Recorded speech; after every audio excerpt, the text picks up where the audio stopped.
Are के सिंह जी, ये interim order के बारे में थोड़ा बताइए। ये इंटरिम ऑर्डर देना चाह रहे थे सीजेआई, लेकिन उसके बाद एसजी ने कहा कि भाई हमारी अभी आर्ग्यूमेंट्स पूरी नहीं हुई हैं। तो ये इंटरिम ऑर्डर कितना इंपॉर्टेंट होता है आर के सिंह जी ऐसे केसेस में? मानक जी, मैं आपको ये दो तीन चीजें बहुत स्पष्ट तौर पे मैं आपको बता दूं।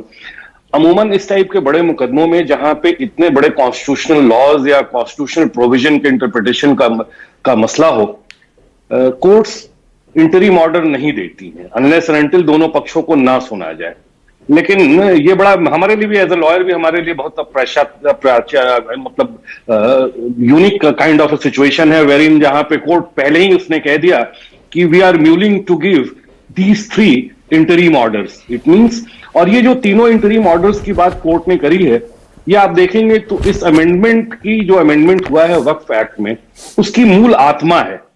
यही 3 ऐसे प्रोविजंस हैं जिसपे लेकर के अमूमन इस मुल्क में एक बहस छिड़ी हुई थी, और कोर्ट ने इन्हीं 3 चीजों को एक फ्रेमलाइन बनाया और बोला है कि हम इसी पे एक इंटरिम ऑर्डर पास करेंगे। तो मेरा अगर एज ए लॉयर, मैं सियासी बातों पे नहीं जाना चाहता, तो you can not just pass N interim order which finally kills the entire amendment act. क्योंकि जो 3 इंटरिम ऑर्डर हैं, ये जस्ट लाइक कि the operation is successful but the patient is dead. तो हमारे ख्याल से ये इंटरिम ऑर्डर बहुत फार रीचिंग कॉन्सिक्वेंसेस में होंगे, और ये टीम अगर इंटरिम ऑर्डर खुदा न खास्ते कल अगर सुप्रीम कोर्ट पास कर देती है या दे देती है, तो फिर ऑल प्रैक्टिकल पर्पसेस ये जो अमेंडमेंट एक्ट है वक्फ का, ये नॉन इफेक्टिव हो जाएगा।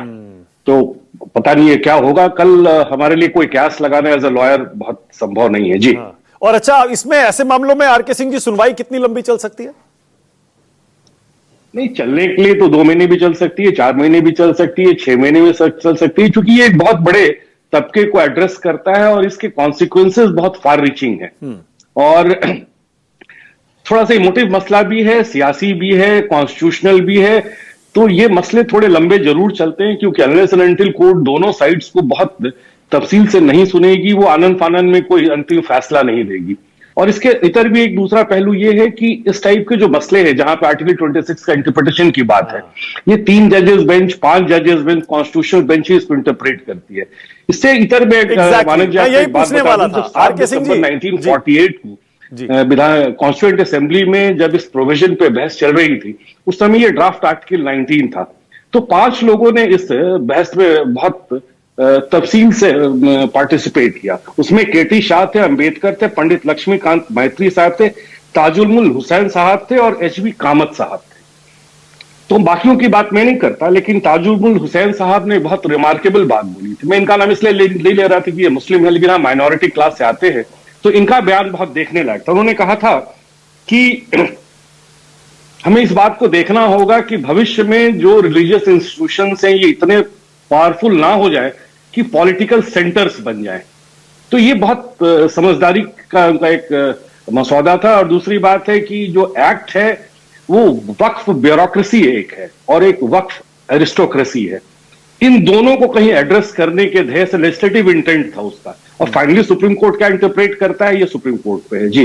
ठीक है। अच्छा, ये आपको भी लगता है क्योंकि इस केस में संवैधानिक बुनियादी ढांचे के मसले हैं, आर्टिकल 26 की बात हो रही है, कुछ लोग 14, 19 भी कह रहे हैं, आपको लगता है संविधान पीठ को भी जा सकता है ये मसला? संभव है? नहीं, कायदे से ये देखिए, कायदे से इसके तह में 3 आर्टिकल हैं, आर्टिकल 26, आर्टिकल 14 और आर्टिकल 28 भी आता है। 19 और 21 तो ऐसे ही आ जाते हैं, ये चूंकि कैरी बैग आर्टिकल्स हैं। तो जहां तक 26 को हमें इंटरप्रेट करना है और ये देखना है, जो ये वक्फ एक्विजिशन एक्ट नहीं है, ये अमेंडमेंट एक्ट, ऑलरेडी एक एक्ट था जिसमें अमेंडमेंट किया गया था।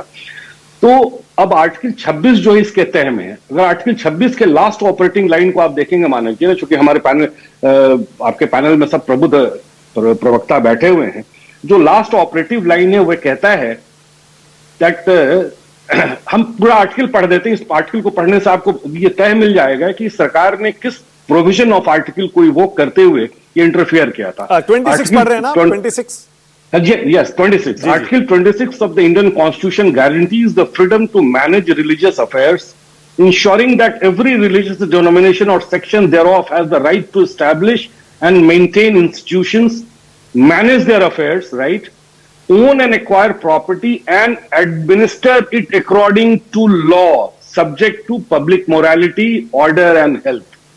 Acquire property and administer it according to law. According to law, तो विच तो लॉ? ये जो मैनेज धार्मिक लॉ या constitutional law? no, what secular laws are, like when we say that waqf land involves title dispute. Title dispute has to be decided as per the provisions of CPC. ठीक है, right, ठीक, तो okay. और इस act ने, amendment act ने इसी चीज को कहीं एड्रेस करने की कोशिश की है। अब लेकिन मैटर सब जुड़ी से बहुत ज्यादा बोलना हमारे लिए नहीं, ठीक है, बहुत बढ़िया शर्मीली। आर के सिंह जी, बहुत बढ़िया, आपने बहुत क्रिस्प तरीके से, बहुत बारीकी से समझा दिया। आसिम बकार बोलिए।